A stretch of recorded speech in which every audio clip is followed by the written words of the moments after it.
여러분 성경을 처음부터 끝까지 읽어보려고 결심했던 분들이라면 아마 비슷한 경험을 하셨을 겁니다. 창세기의 드라마틱한 이야기들을 지나고 출애굽기의 놀라운 해방 서사를 따라가다가 레위기에 이르러서 멈춰섭니다. 번제, 소제, 속죄제, 속건제, 정결한 짐승과 부정한 짐승, 피를 뿌리는 의식과 끝없이 반복되는 규례들. 도대체 이 책은 왜 여기 있는 걸까요? 21세기를 사는 우리에게 이 고대의 제사 규정들이 무슨 의미가 있을까요? 많은 분들이 레위기를 읽다가 좌절합니다. 너무 낯설고 너무 피비린내 나고 너무 형식적으로 보입니다. 어떤 분들은 이렇게 말합니다. 이건 옛날 유대인들에게나 필요했던 책이지 지금 우리와는 상관없는 것 아닌가요? 정말 그럴까요? 레위기는 정말 우리와 무관한 코드의 유물에 불과할까요? 하지만 레위기를 건너뛰는 순간 우리는 성경 전체를 관통하는 가장 중요한 질문 하나를 놓치게 됩니다. 그 질문은 바로 이것입니다. 거룩하신 하나님께 죄 많은 인간이 어떻게 가까이 갈 수 있는가? 레위기는 단순한 의식서가 아닙니다. 이 책은 하나님의 임재 앞에 사는 백성을 위한 생존 매뉴얼이자 관계 회복의 로드맵입니다. 오늘 우리는 레위기를 새로운 눈으로 읽어보려 합니다. 이 책이 다루는 핵심은 형식이 아니라 거리의 문제입니다. 거룩은 하나님께 가까이 가는 방식입니다. 출애굽기가 끝날 무렵 이스라엘 백성은 역사상 가장 놀라운 경험을 합니다. 하나님의 영광이 성막에 가득 차고 구름 기둥이 그 위를 덮습니다. 임마누엘, 하나님이 우리와 함께 계신다는 약속이 눈에 보이는 현실이 된 겁니다. 수백 년 동안 노예로 살았던 백성이 이제 하나님을 그들의 왕으로, 그들의 중심으로 모시게 된 것입니다. 그런데 여기서 문제가 생깁니다. 거룩하신 하나님의 임재가 진영 한가운데 머무른다는 것은 축복이지만 동시에 위험이기도 합니다. 죄로 물든 인간이 거룩한 하나님 바로 옆에서 산다는 것은 마치 고압 전류가 흐르는 발전소 안에서 생활하는 것과 같습니다.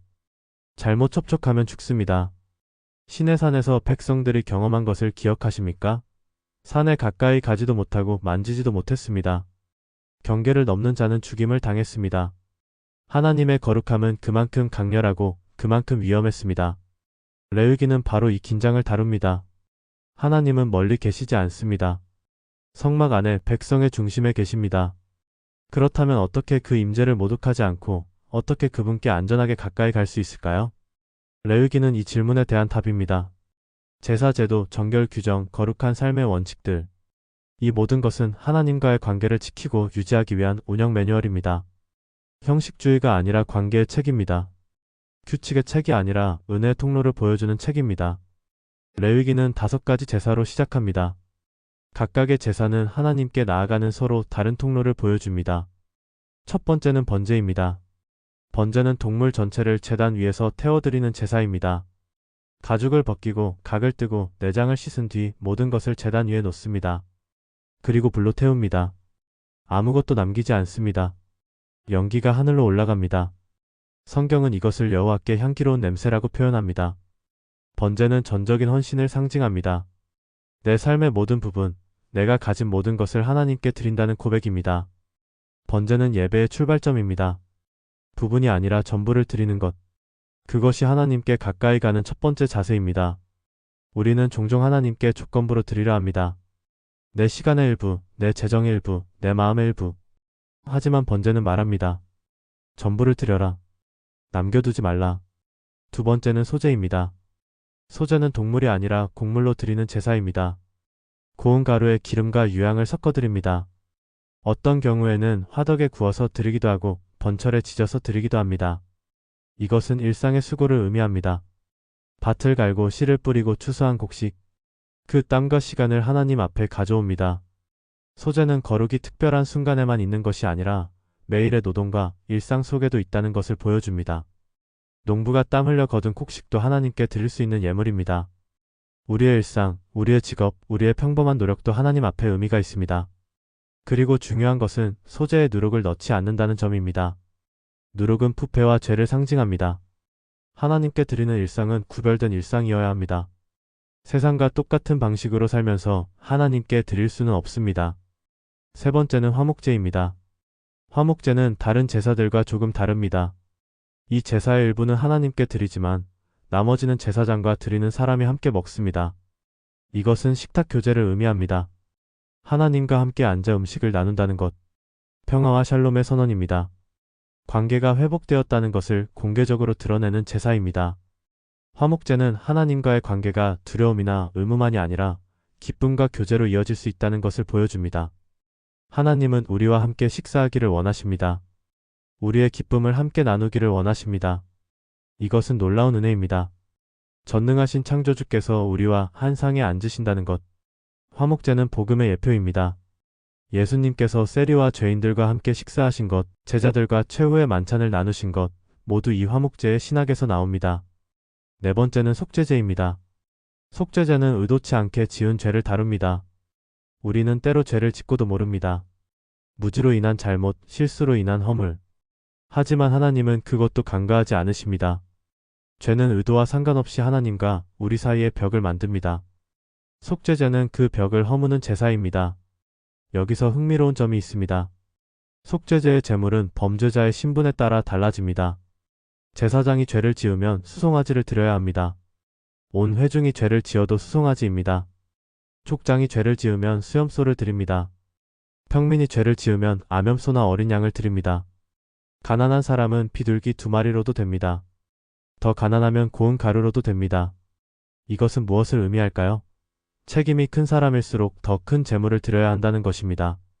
지도자의 죄는 더 무겁습니다. 영향력이 클수록 책임도 큽니다. 하지만 동시에 레위기는 가난한 자도 하나님께 나아올 수 있는 길을 열어놓습니다. 경제적 형편이 어려워도 속죄를 받을 수 있습니다. 하나님은 공의로우시지만 또한 자비로우신 분입니다. 다섯 번째는 속건제입니다. 속건제는 속죄제와 비슷하지만 한 가지가 더 추가됩니다. 손해배상입니다.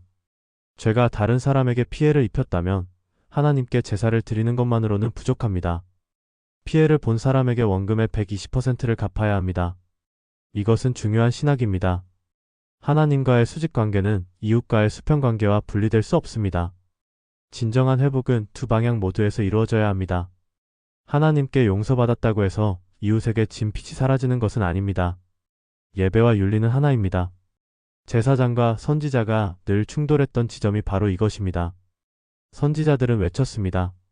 내가 제사를 원하지 않고 인애를 원한다. 번제보다 하나님을 아는 것을 원한다. 속건제는 이 균형을 보여줍니다. 이 5 제사는 하나님께 나아가는 다양한 길을 보여줍니다. 헌신, 감사, 교제, 회복, 보상. 이것이 거룩으로 가는 여정입니다. 그리고 이 모든 제사의 중심에는 피가 있습니다. 생명의 피가 죄를 덮고 관계를 회복합니다. 레위기는 이렇게 말합니다. 육체의 생명은 피에 있음이라. 내가 이 피를 너희에게 주어 제단에 뿌려 너희의 생명을 위하여 속죄하게 하였나니 생명이 피에 있으므로 피가 죄를 속하느니라. 죄 없는 생명이 죄 있는 생명을 대신한다. 이것이 대속의 원리입니다. 제사를 집행하는 사람들이 있습니다. 바로 제사장들입니다. 레위기 8장부터 10장까지는 아론과 그의 아들들이 제사장으로 위임받는 과정을 기록합니다. 7일 동안 계속되는 위임식입니다. 그들은 특별한 옷을 입습니다.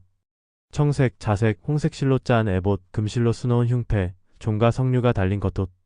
그들은 기름 부음을 받습니다. 머리에 기름을 부어 성별합니다. 그들은 피를 뿌려받습니다. 귓불과 오른손 엄지와 오른발 엄지에 피를 바릅니다. 이것은 단순한 취임식이 아닙니다. 그들은 백성을 대표하여 하나님 앞에 서는 사람들입니다. 그들의 거룩함은 공동체 전체의 접근성을 결정합니다. 제사장이 더럽혀지면 백성 전체가 하나님께 나아갈 수 없습니다. 그래서 제사장에게는 일반 백성보다 더 엄격한 규칙이 적용됩니다. 그들은 시체를 만질 수 없습니다. 그들은 이혼한 여자나 창녀와 결혼할 수 없습니다. 그들은 머리털을 밀거나 수염을 깎거나 몸을 상하게 할 수 없습니다. 7일 동안의 위임식이 끝나고 8일째 되는 날 아론이 처음으로 제사를 드립니다. 그는 자신을 위해 속죄제와 번제를 드립니다. 그 다음 백성을 위해 속죄제, 번제, 소제, 화목제를 드립니다. 제사가 끝나자 하나님의 영광이 나타납니다. 불이 제단 위에 임합니다. 백성이 이를 보고 소리 지르며 엎드립니다. 완벽한 순간입니다. 그런데 바로 다음 장에서 끔찍한 사건이 벌어집니다. 아론의 아들 나답과 아비후가 하나님께서 명하지 않은 다른 불을 드립니다. 그 순간 하나님의 불이 나와 그들을 삼킵니다. 그들은 성소 앞에서 죽습니다. 아론은 아무 말도 하지 못합니다. 모세는 이렇게 말합니다. 이는 여호와의 말씀이라. 이르시기를 나는 나를 가까이 하는 자 중에서 내 거룩함을 나타내겠고 온 백성 앞에서 영광을 받으리라 하셨느니라. 이 사건은 레위기 전체에서 가장 충격적인 장면입니다. 왜 이런 일이 일어났을까요? 하나님은 잔인하신 걸까요? 그렇지 않습니다. 나답과 아비후의 비극은 거룩의 본질을 보여줍니다. 거룩은 우리 마음대로 정의할 수 있는 것이 아닙니다. 하나님께 나아가는 방식은 우리의 창이나 선호에 달려있지 않습니다. 하나님께서 정하신 길로 가야 합니다. 다른 불은 아무리 진심이어도 아무리 열정적이어도 받아들여지지 않습니다. 이것은 형식주의가 아닙니다. 이것은 경외입니다. 하나님은 우리의 편의에 따라 재단할 수 있는 분이 아닙니다. 우리가 하나님을 정의하는 것이 아니라 하나님께서 우리를 정의하십니다. 우리가 예배의 방식을 결정하는 것이 아니라 하나님께서 예배의 방식을 제시하십니다.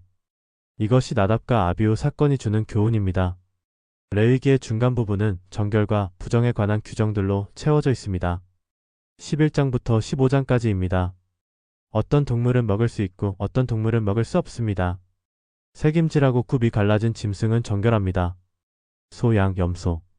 하지만 색임질만 하고 굽이 갈라지지 않은 낙타는 부정합니다. 굽은 갈라졌지만 색임질하지 않는 돼지도 부정합니다. 물에 사는 것 중에서는 지느러미와 비늘이 있는 것만 먹을 수 있습니다. 새 중에서는 톡수리, 솔개, 까마귀, 타조, 박쥐 등은 부정합니다. 피부병이 생기면 제사장에게 가서 검사를 받아야 합니다. 제사장이 진단을 내립니다. 만약 피부병으로 판명되면 그 사람은 진영 밖으로 나가야 합니다. 옷을 찢고 머리를 풀고 수염을 가리고 부정하다, 부정하다고 외치며 혼자 살아야 합니다. 피부병이 나으면 다시 제사장에게 가서 검사를 받고 정결 예식을 거친 후에야 진영으로 돌아올 수 있습니다. 체액의 흐름도 정결과 부정을 결정합니다. 남자의 유출, 여자의 월경, 출산. 이 모든 것이 일시적으로 부정을 만듭니다. 부정해진 사람은 씻어야 하고 옷을 빨아야 하고 정해진 날수를 기다려야 합니다. 경우에 따라서는 제사를 드려야 합니다. 현대인의 눈에 이 규정들은 비위생적이거나 차별적으로 보일 수 있습니다. 특히 여성의 월경과 출산을 부정으로 다루는 것은 많은 논란을 불러일으킵니다. 하지만 여기서 우리가 이해해야 할 것이 있습니다. 정결과 부정은 도덕적 선악과 다릅니다. 부정하다는 것은 나쁜 사람이라는 뜻이 아닙니다. 그것은 단지 지금 하나님의 임재에 가까이 갈 수 없는 상태라는 뜻입니다. 출산도 부정을 만듭니다. 그렇다고 출산이 죄입니까? 아닙니다. 부정은 접근성의 문제입니다. 일시적으로 임재로부터 물러나 있어야 하는 상태입니다. 이것은 하나님의 거룩함이 얼마나 강렬한지를 보여줍니다. 심지어 생명을 낳는 자연스러운 과정조차도 그 후에는 정화의 시간이 필요합니다. 그렇다면 왜 이런 규정들이 필요했을까요? 첫째, 공동체 복원입니다. 전염병과 감염을 막기 위한 실질적인 지혜가 여기 담겨 있습니다.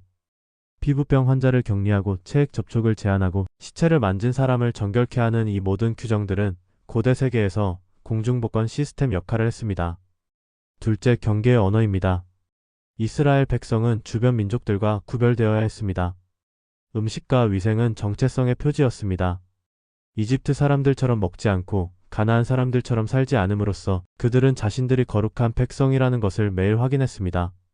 셋째, 그리고 가장 중요하게 이것은 거룩한 삶의 훈련이었습니다. 매일 무엇을 먹을지, 어떻게 씻을지 결정하는 순간마다 그들은 자신이 거룩한 백성이라는 것을 기억했습니다. 삶의 모든 영역이 하나님과 관련되어 있다는 것을 배웠습니다. 거룩은 성전 안에서만 작동하는 것이 아니라 주방에서, 침실에서, 시장에서도 작동합니다. 오늘 우리는 음식법을 지키지 않습니다. 예수님께서 모든 음식을 깨끗하다고 선언하셨습니다. 사도행전에서 베드로가 본 환상을 기억하십니까? 하늘에서 보자기가 내려오고 그 안에 온갖 부정한 짐승들이 담겨 있었습니다. 그리고 음성이 들렸습니다. 잡아먹어라. 베드로가 거절했습니다. 주여, 그럴 수 없나이다. 속되고 깨끗하지 아니한 것을 내가 결코 먹지 아니하였나이다.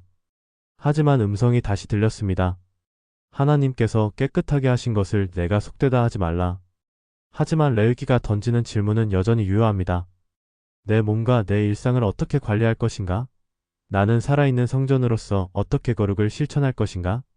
위생, 건강, 타인에 대한 배려. 이것들은 여전히 신앙의 문제입니다. 내가 먹는 것, 내가 만지는 것, 내가 관리하는 것. 이 모든 것이 거룩과 연결되어 있습니다. 레위기의 정점은 16장 대속죄일입니다. 1년에 단 한 번, 대제사장만이 지성소에 들어갈 수 있는 날입니다. 다른 날에 지성소에 들어가면 죽습니다. 이날도 제대로 준비하지 않고 들어가면 죽습니다. 대제사장은 먼저 목욕 재개합니다. 화려한 제사장 예복이 아니라 단순한 세마포 옷을 입습니다. 이것은 겸손의 표시입니다. 그는 백성 전체의 죄를 위해 그곳에 들어갑니다. 먼저 자신을 위해 속죄제를 드립니다. 제사장 자신도 죄인이기 때문입니다. 수송아지를 잡아 그 피를 가지고 지성소에 들어갑니다.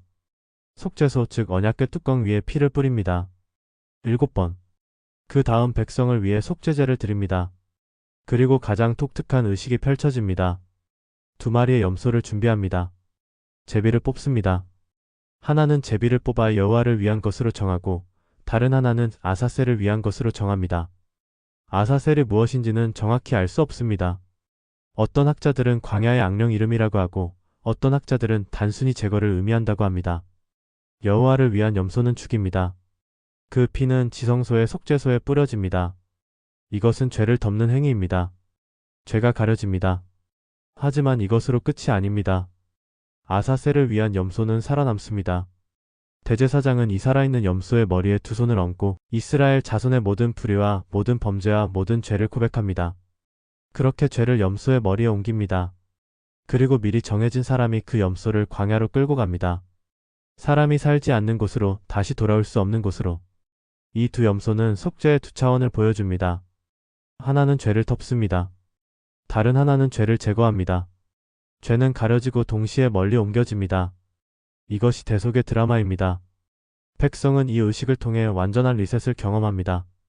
지난 1년 동안 쌓인 모든 죄와 부정이 처리됩니다. 그들은 다시 시작할 수 있습니다. 하나님과의 관계가 새롭게 시작됩니다. 대속죄일은 구약에서 가장 중요한 날이었습니다. 이날만큼은 모든 백성이 자신을 괴롭게 해야 했습니다. 금식하고 일을 하지 않고 오직 속죄에만 집중했습니다. 이것은 안식일보다 더 엄격한 날이었습니다. 왜냐하면 이날은 백성 전체의 생존이 걸린 날이었기 때문입니다.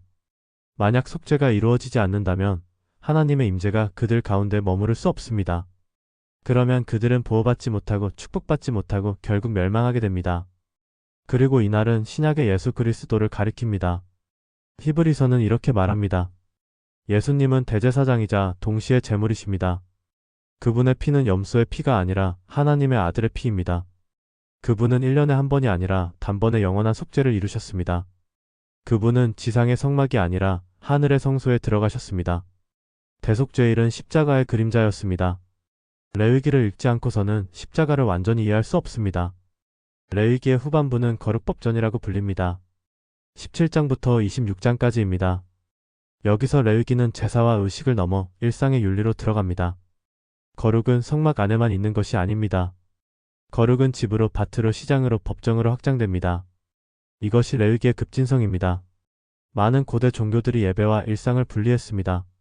신전에서는 거룩하게, 밖에서는 마음대로. 하지만 레위기는 그런 분리를 허락하지 않습니다. 17장은 피의 존엄을 다룹니다. 생명은 피에 있습니다. 피를 함부로 흘리거나 먹어서는 안 됩니다. 이것은 생명에 대한 존중입니다. 동물을 잡을 때도 함부로 해서는 안 됩니다. 그 피를 땅에 쏟고 흙으로 덮어야 합니다. 생명을 경외하는 태도입니다. 피를 먹는 것은 엄격히 금지됩니다. 왜냐하면 피는 속죄를 위한 것이기 때문입니다. 피는 죄를 덮는 거룩한 용도로 구별되어 있습니다. 18장은 성윤리를 다룹니다. 누구와 관계를 맺을 수 있고 누구와는 맺을 수 없는지 명확하게 규정합니다. 가까운 친족과의 관계, 동성 간의 관계, 짐승과의 관계, 이 모든 것이 금지됩니다. 이것은 관계의 경계를 설정합니다. 거룩은 성적 자율이 아니라 성적 질서에서 나옵니다. 하나님께서 정하신 질서 안에서만 성은 아름답고 거룩합니다. 레위기는 이렇게 말합니다. 너희는 이 모든 일로 스스로 더럽히지 말라. 내가 너희 앞에서 쫓아내는 민족들이 이 모든 일로 말미암아 더러워졌느니라. 가나안 족속들이 멸망한 이유가 바로 이성적 타락 때문이었습니다. 이것은 단순히 개인의 선택 문제가 아닙니다. 이것은 공동체의 생존이 걸린 문제입니다. 땅이 그 주민을 토해낸다고 레위기는 표현합니다. 성적 타락은 그만큼 심각한 결과를 가져옵니다. 그리고 19장에 이르면 레위기는 가장 아름다운 장 중 하나를 펼쳐 보입니다. 너희는 거룩하라. 이는 나 여호와 너희 하나님이 거룩함이니라. 이 명령 뒤에 무엇이 따라옵니까? 제사 규정이 아닙니다. 사회 정의입니다. 부모를 공경하라. 안식일을 지키라. 우상에게 돌아가지 말라. 그리고 나서 경제 정의로 넘어갑니다. 추수할 때 밭 모퉁이에 이삭을 남겨두어라. 가난한 자와 나그네를 위해서. 포도원에 떨어진 열매를 줍지 말라. 가난한 자가 주울 수 있도록. 이것은 자선이 아닙니다. 이것은 의무입니다. 가난한 자는 구걸하는 것이 아니라 수확하는 것입니다. 그들의 존엄이 보존됩니다. 품삯을 아침까지 밤새 억류하지 말라. 하루 벌어 하루 먹고 사는 품꾼에게 그날의 품삯은 생존입니다. 지체하면 그 가정이 굶습니다. 채판할 때 가난하다고 편들지도 말고 부자라고 편들지도 말라. 공정하게 하라. 듣지 못하는 자를 저주하지 말며 보지 못하는 자 앞에 장애물을 놓지 말라. 약자를 이용하지 말라. 그들이 보지 못한다고 들을 수 없다고 해서 속이지 말라. 하나님께서 보고 계신다. 거짓 증언을 하지 말라. 소문을 퍼뜨리지 말라. 이웃의 피를 해하려고 서지 말라. 마음으로 형제를 미워하지 말라. 이웃을 반드시 책망하라. 그래야 그로 말미암아 죄를 짊어지지 않는다. 원수를 깝지 말며 동포를 원망하지 말라. 그리고 절정의 구절이 나옵니다. 내 이웃을 내 자신같이 사랑하라. 나는 여호와니라. 예수님께서 율법의 요약으로 인용하신 바로 그 구절입니다. 마태복음에서 한 율법사가 예수님께 물었습니다. 율법 중에서 어느 계명이 크니? 예수님은 두 계명을 말씀하셨습니다. 내 마음을 다하고 목숨을 다하고 뜻을 다하여 주 너의 하나님을 사랑하라. 이것이 첫째요. 내 이웃을 내 자신같이 사랑하라. 이것이 둘째입니다. 첫 번째는 신명기에서, 두 번째는 레위기에서 온 것입니다. 레위기는 제사와 윤리를 분리하지 않습니다. 하나님을 사랑하는 것과 이웃을 사랑하는 것은 하나입니다. 거룩은 예배당 안에서만 작동하는 것이 아닙니다. 거룩은 가난한 자를 돌보는 것, 정의를 실천하는 것, 약자를 보호하는 것으로 증명됩니다. 십자가의 수직선과 수평선이 교차하듯이 참된 신앙은 하나님 사랑과 이웃 사랑이 만나는 지점에 있습니다. 이 10장은 엄중한 처벌 규정들을 다룹니다. 자녀를 몰래에게 바치는 자, 간음하는 자, 근친상간하는 자, 동성애 행위를 하는 자, 무당과 박수를 찾는 자, 이들에게는 사형이 선고됩니다. 현대인의 눈에 이것은 가혹해 보입니다. 하지만 이것은 거룩 공동체의 경계를 지키기 위한 것이었습니다. 한 사람의 죄가 공동체 전체를 오염시킬 수 있다는 것을 그들은 알았습니다. 21장과 22장은 제사장의 거룩을 다룹니다. 제사장은 일반 백성보다 더 높은 기준에 따라 살아야 합니다. 그들은 시체를 만질 수 없고 머리를 밀 수 없고 이혼한 여자와 결혼할 수 없습니다. 신체에 흠이 있는 자는 제사장이 될 수 없습니다. 이것이 차별처럼 보일 수 있지만 이것은 상징의 언어입니다. 제사장은 완전하신 하나님을 대표합니다. 그들의 몸도 흠 없어야 합니다. 23장부터 25장은 시간의 거룩을 다룹니다. 안식일, 절기, 안식년, 희년. 이스라엘의 달력은 하나님의 리듬으로 짜여 있습니다. 안식일은 일주일마다 쉼을 명령합니다. 이것은 단순한 휴식이 아닙니다. 이것은 신학적 선언입니다. 우리는 일로 존재를 증명하지 않습니다. 우리는 하나님의 형상이기 때문에 존재합니다. 안식일에 쉬는 것은 하나님께서 창조를 완성하시고 쉬신 것을 본받는 것입니다. 절기는 1년의 리듬을 만듭니다. 유월절은 출애굽을 기념합니다. 해방의 기억. 오순절은 첫 수확을 기념합니다. 하나님의 공급하심. 초막절은 광야 생활을 기념합니다. 하나님의 보호하심. 이 절기들은 단순한 기념일이 아닙니다. 이것은 정체성을 형성하는 장치입니다. 해마다 이 이야기들을 반복하면서 그들은 자신들이 누구인지 기억합니다. 안식년은 7년마다 땅을 쉬게 합니다. 밭에 씨를 뿌리지 않습니다. 포도원을 가꾸지 않습니다. 스스로 난 것을 먹고 삽니다. 이것은 놀라운 신앙의 실험입니다. 1년 내내 소득이 없다는 것은 엄청난 위험입니다. 하지만 하나님은 약속하십니다. 내가 명령하여 여섯째에 내 복을 너희에게 주어 그 소출이 3년 동안 쓰기에 족하게 하리라. 안식년은 신뢰의 훈련입니다. 그리고 희년, 50년마다 모든 것이 리셋됩니다. 희년에 나팔이 울리면 팔린 땅은 원래 주인에게 돌아갑니다. 빚은 탕감되고 종은 해방됩니다. 이것은 급진적인 경제 정의입니다. 이것은 소유가 절대적이지 않다는 선언입니다. 땅은 원래 하나님의 것입니다. 우리는 잠시 관리자일 뿐입니다. 그러므로 부는 쌓이고 고착되어서는 안 됩니다. 회복의 주기가 반드시 있어야 합니다. 희년은 실제로 어느 정도 실행되었는지 알 수 없습니다. 역사 기록에는 희년이 완전히 이행되었다는 증거가 많지 않습니다. 하지만 중요한 것은 희년이 제시하는 비전입니다. 이것은 하나님 나라의 청사진입니다. 억압당한 자가 해방되고 빚진 자가 용서받고 잃어버린 것이 회복되는 세상. 예수님께서 나사렛 회당에서 첫 설교를 하실 때 인용하신 것이 바로 희년의 비전이었습니다. 주의 은혜의 해를 전파하게 하려 하심이라. 레위기의 거룩은 개인 윤리를 넘어 사회 구조로, 경제 시스템으로, 시간의 질서로 확장됩니다. 이것이 성경의 거룩입니다. 거룩은 세상으로부터의 도피가 아닙니다. 거룩은 세상 한가운데서 하나님의 정의를 실천하는 것입니다. 26장은 축복과 저주를 선언합니다. 만약 그들이 하나님의 규례를 지키면 축복이 따릅니다. 비가 제때 내리고 땅이 소산을 내고 나무가 열매를 맺고 평화가 땅에 있고 적이 물러가고 하나님께서 그들 가운데 거하십니다. 하지만 만약 그들이 불순종하면 저주가 따릅니다. 질병, 기근, 패배, 흩어진 멸망. 점점 더 심각한 징계가 이어집니다. 그러나 마지막에 희망의 말씀이 있습니다. 그들이 원수들의 땅에 거주할 때에 내가 그들을 버리지 아니하며 미워하지 아니하며 아주 멸하지 아니하며 내가 그들과 맺은 언약을 깨뜨리지 아니하리니 나는 여호와 그들의 하나님이 됨이라. 심판 중에도 하나님은 언약을 기억하십니다. 아브라함과 이삭과 야곱과 맺은 언약을. 이것이 이스라엘의 희망입니다. 그들이 실패해도 하나님은 실패하지 않으십니다. 27장은 레위기의 마지막입니다. 이 장은 서원과 헌물에 관한 규정을 다룹니다. 만약 누군가 자신이나 가족을 하나님께 바치겠다고 서원했다면 그것을 어떻게 이행할 것인가? 만약 집이나 밭을 하나님께 드리겠다고 했다면 그 가치는 어떻게 평가할 것인가? 이 장은 거룩이 추상적 감정이 아니라는 것을 보여줍니다. 거룩은 말과 약속과 자원의 구체적 관리로 완성됩니다. 서원은 선택사항입니다. 아무도 서원하도록 강요받지 않습니다. 하지만 일단 서원하면 그것은 의무가 됩니다. 하나님께 드린 약속은 반드시 지켜야 합니다. 레위기는 그 약속을 이행하는 구체적인 방법까지 제시합니다. 나이와 성별에 따라 평가액이 정해집니다. 가난한 사람은 제사장이 평가하여 그가 낼 수 있는 만큼만 냅니다. 동물을 바치겠다고 서원했으면 그것을 다른 것으로 바꿀 수 없습니다. 집이나 밭을 바치겠다고 했으면 그 가치를 평가하여 드립니다. 이 모든 규정은 거룩이 얼마나 실제적인지를 보여줍니다. 거룩은 기분이나 감정으로 끝나지 않습니다. 거룩은 시간과 돈과 자원의 헌신으로 나타납니다. 우리가 무엇을 드리는가는 우리가 무엇을 사랑하는가를 보여줍니다. 예수님께서 말씀하셨습니다. 내 보물 있는 그곳에는 내 마음도 있느니라. 레위기를 다 읽고 나면 우리는 하나님께 가까이 간다는 것의 의미를 새롭게 알게 됩니다. 레위기는 피의 책이 아니라 가까이 가는 길의 책입니다. 이 책은 형식이 아니라 관계를 다룹니다. 하나님은 우리를 멀리 떨어뜨리려 하지 않으십니다. 오히려 가까이 오라고 부르십니다. 그러나 그 가까움에는 방식이 있습니다.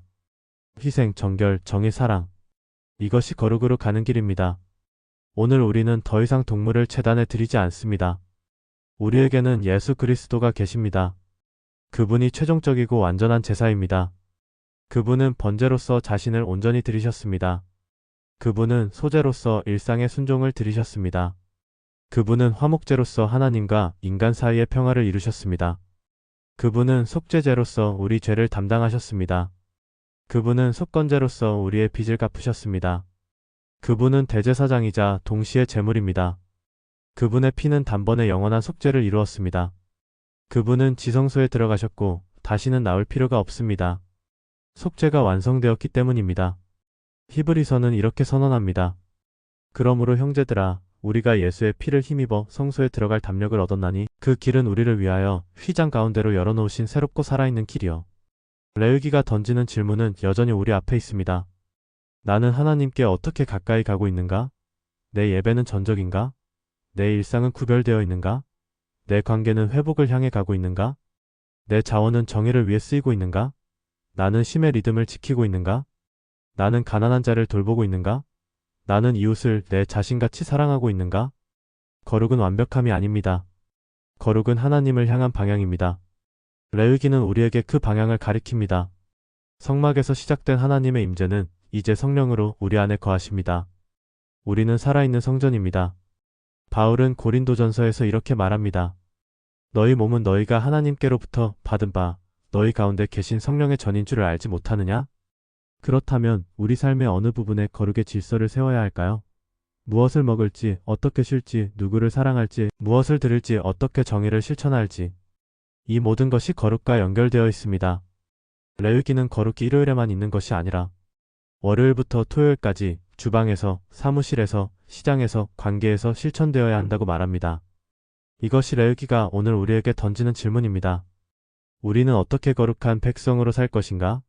우리는 어떻게 하나님의 임재 앞에서 하나님의 임재와 함께 하나님의 임재를 위해 살 것인가?